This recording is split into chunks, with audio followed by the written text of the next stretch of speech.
నాకు తెలిసి వీటికి కూడా పరిష్కార మార్గం చూపిస్తాడేమో. ఎందుకంటే కేటీఆర్ గారిని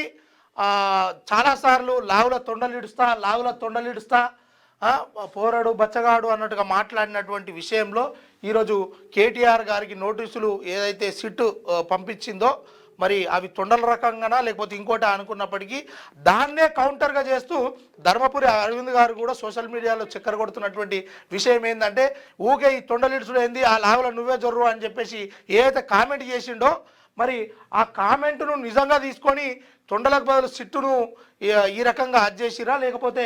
దీనికి కూడా అదే విధంగా చర్యలు తీసుకోవాలి. ఈ జరుగుతున్నటువంటి ఏదైతే ఈ అవకతవకలు ఈ స్కామ్లకు ఉన్నాయో ఈ స్కామ్లు జరగకుండా ఒక మంచి స్కామ్లు జరిగే మీ సేవా సెంటర్లను తీసేయడం కానీ లేకపోతే దీనికి బాధ్యుడిగా ఉన్నటువంటి వాళ్ళను కఠినంగా శిక్షించడం కానీ చేయాలని చెప్పేసి కోరుతా ఉన్నాము.